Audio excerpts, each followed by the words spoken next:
गज़नी रियासत का क़याम 963 ईस्वी के करीब अब्दुल मलिक सामानी के एक ज़बरदस्त सरदार अलबतगीन ने गज़नी में अपनी अलहदा खुद मुख्तार रियासत कायम की। अलबतगीन के सिपहसालार सुबुक्तगीन ने गज़नी के हदूद रियासत को वसीअ करना शुरू किया। सुबुक्तगीन अफ़गानिस्तान के इस्लामी क़बाइल ही को अपने ज़ेर असर ला रहा था। किसी हिंदू राजा के इलाके पर उसने हाथ नहीं डाला था, लेकिन सुबुक्तगीन के रोज़ अफ़ज़ू तरक्की और शोहरत ने लाहौर और अजमेर वगैरह के हिंदू राजाओं को मुतवहम किया। चुनांचे लाहौर और भातना के राजाओं के मशवरे के मुवाफ़िक़ मुल्तान से सिलसिला कोह सुलेमान तक का इलाका फिर मुसलमानों को देकर एक बाअसर अफ़गान शेख हमीद लोदी को इस इलाके यानी रियासत मुल्तान का फरमारवा हिंदू राजाओं ने तस्लीम कर लिया। मुद्दा इससे ये था कि मुल्तान के मुसलमानों और अफ़गानिस्तान के बहुत से जंगजू मुसलमान क़बाइल की हमदर्दी सुबुक्तगीन की मुखालफत में हासिल हो जाए। राजा जयपाल और सुबुक्तगीन। अलबतगीन की वफ़ात के बाद 779 में सुबुक्तगीन गज़नी का मुस्तकिल बादशाह बन गया तो लाहौर के राजा जयपाल ने बड़ी सरगर्मी से फ़ौजी तैयारियां शुरू कर दी। इस जगह ये बात याद रखने के काबिल है कि मौर्रिख़ीन ने अगरचे सुबुक्तगीन को पंजाब के बादशाहों की फ़हरिस्त में शामिल किया है, लेकिन सुबुक्तगीन दरियाए अटक के इस तरफ कभी नहीं आया। जयपाल जब अपनी फ़ौजी तैयारियां मुकम्मल कर चुका तो कसीरुत्तादाद लश्कर के साथ ख़ुद सुबुक्तगीन या किसी मुसलमान की कोई हरकत हरगिज़ करार नहीं दी जा सकती, बजुज़ उसके के जयपाल के दिल में खुद ही उन मुसलमानों को तबाह बर्बाद कर देने का ख्याल पैदा हुआ जो अफ़गानिस्तान में राजा जयपाल को कोई नुकसान पहुंचाए बगैर अमन व अमान की ज़िंदगी बसर कर रहे थे। 1980 में जयपाल ने सुबुक्तगीन के मुल्क में दाखिल होकर, जबकि सुबुक्तगीन अपनी बड़ी फ़ौज के साथ बुखारा की तरफ मुतवज्जे था, उसके एक सरहदी दस्ता फ़ौज को कत्ल कर डाला। सुबुक्तगीन जयपाल की फ़ौजों को इस तरह अपने मुल्क में बढ़ते हुए देखकर मुदाफ़ात पर आमादा हुआ, यानी उधर से लौटकर जयपाल के मुकाबिल सफ़ आराई की और बड़ी खुरेज़ लड़ाई हुई, जिसका नतीजा ये हुआ कि जयपाल शिकस्त खाकर इस तरह मुसलमानों के पंजे में गिरफ़्तार हुआ कि तावान जंग और खिराज अदा करने का इकरार करके वापस आ सका। शर्त यह ठहरी कि सुबुक्तगीन के कुछ मोतमद सरदार राजा के साथ लाहौर आएँ और राजा तमाम मौजूदा ज़र नक़द और हाथी घोड़े वगैरह सामान उनके हमरा सुबुक्तगीन की खिदमत में लाहौर से रवाना कर देगा।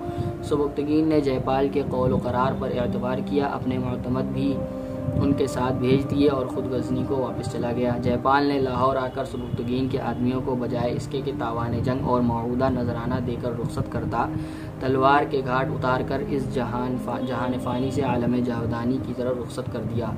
इस रज़ालत आमेज़ बदअहदी और नामर्दाना जुल्म व दरिंदगी का हाल सुनकर अमीर सुबुक्तगीन ने जयपाल को सज़ा देने का इरादा किया, लेकिन जयपाल ने पहले ही काफ़ी तैयारी कर ली थी। उसने लाहौर आते ही कन्नौज के राजा कौर, मेरठ के राजा धर्मदत्त और मथुरा व महाबन के राजा कल्याण चंद, कालंजर के राजा बाजीराव, मालवा के राजा मंज और अजमेर व गुजरात व ग्वालियर के राजाओं को खतूत लिखे कि मुसलमानों का इस्तीसाल निहायत ज़रूरी है और हमारी सब की खैर इसी में है कि सब मिलकर हदूद पंजाब से बाहर ही सुबुक्तगीन को कुचल दें। अगर वो पंजाब में दाखिल हो गया तो फिर उसका रोकना दुश्वार होगा। इस आवाज़ पर सब ने लब्बैक की आवाज़ बुलंद की। सुबुक्तगीन अभी लमगान तक ही पहुंचा था कि जयपाल अपनी और तमाम मज़कूरा बाला राजाओं की अफवाज का टिड्डी दल लेकर दरियाए अटक अबूर करने के बाद सुबुक्तगीन के मुकाबिल जा पहुंचा। सुबुक्तगीन उस बेशुमार फ़ौज को देखकर हैरान रह गया, मगर हिम्मत और हौसले को काम मिलाकर उस शुजाअत और खूबी के साथ अपनी मुट्ठी भर फ़ौज से दुश्मन के लातादाद लश्कर का मुकाबला किया कि हिंदुओं को शिकस्त फाश हासिल हुई।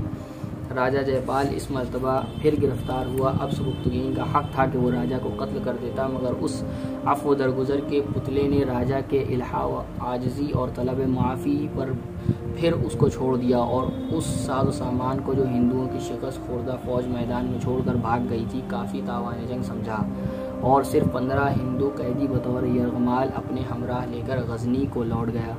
जयपाल को बाजगुजारी और फरमाबरदारी का अहद लेकर लाहौर की तरफ रुखसत कर दिया। महमूद गज़नवी की आमद। सुबुक्तगीन गज़नी तक न पहुंचा था कि रास्ते ही में फ़ौत होकर बहिश्ते बरी में पहुंच गया। इस लड़ाई का एक काबिल तज़किरा नतीजा ये था कि पेशावर तक का इलाका सल्तनत गज़नी में शामिल हो गया।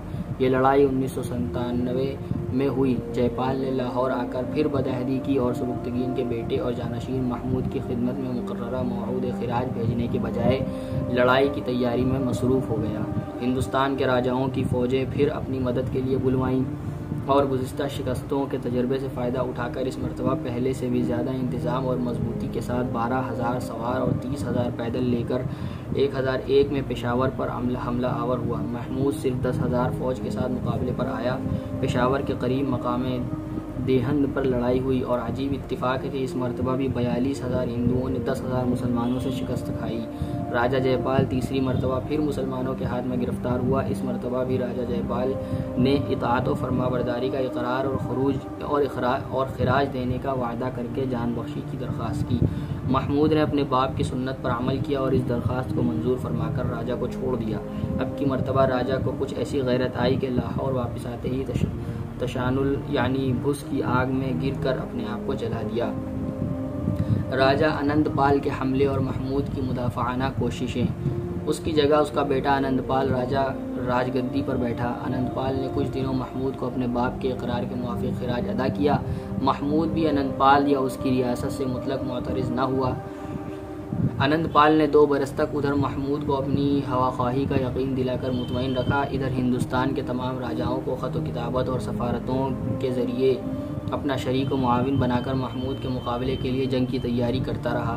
बड़े बड़े पंडितों और उपदेशकों ने मुल्क का दौरा करके अपने व्याख्याओं से तमाम हिंदुस्तान को मुश्तइल कर दिया। यहाँ तक कि माओं ने अपने बेटों और बीवियों ने अपने शौहर को खुद तरगीब दे देकर लड़ाई के लिए भेजा। औरतों ने अपने तमाम जेवर उतार कर ज़रूरियात जंग के लिए पेश कर दिए और सूद काट कर रुपया फराहम करने और फौजी ख़जाने को इमदाद पहुँचाने में तामुल नहीं किया। अनंतपाल की कोशिशों से तमाम हिंदुस्तान मुसलमानों के ख़िलाफ़ जिहाद पर आमादा हो गया।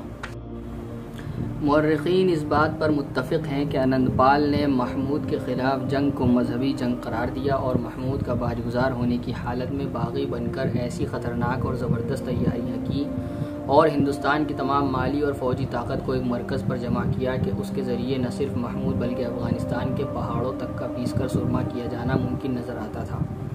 मुल्क की माल दौलत और औरतों के तिलाई और नकरेई ज़ेवरात के अंबार अनंतपाल के पास फराहम हुए।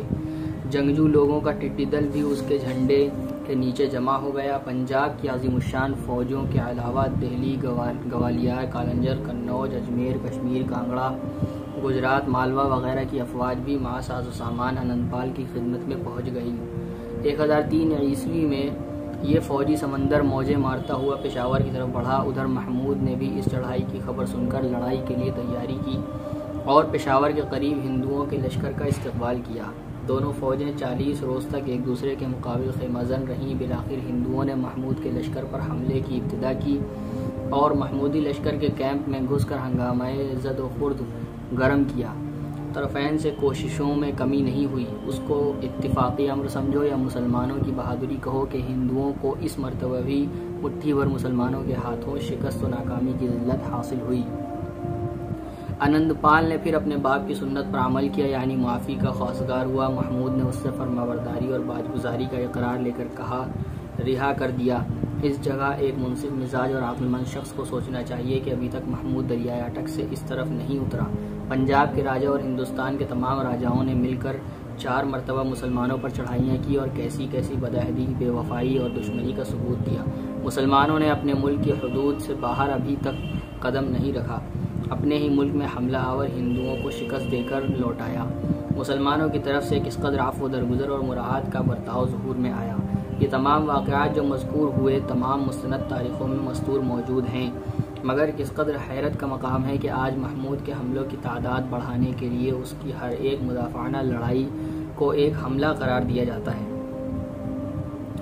ऊपर बयान हो चुका है कि 1001 ईस्वी में जयपाल ने जो अपने अहदनामे की रूह से महमूद का महकूम और फरमाबरदार और बाजगुजार था, बगावत इख्तियार की। फिर यही नहीं कि नाफरमान बनने और हल्का इताअत से बाहर हो जाने पर इक्तिफा किया हो, बल्कि हमले की ऐसी तैयारियां की कि कालंजर जैसे दूर दराज मकामात तक के राजाओं को अपनी मदद के लिए बुलाया और दरियाए अटक को अबूर करके एक अज़ीमुश्शान लश्कर के साथ महमूद के मुल्क पर हमला आवर हुआ। महमूद इस हमले को रोकता और हमला आवरों को अपने मुल्क की हुदूद के अंदर शिकस्त देकर अपने मुल्क से खारिज करता और गिरफ्तार शुदा दुश्मन को भी अपनी शेरचश्मी और बुलंद हिम्मती का आला नमूना दिखाकर छोड़ देता है। लेकिन इसको महमूद का पहला हमला करार दिया जाता है और इसका सबब महमूद का शौक़ गारतगिरी बताया जाता है।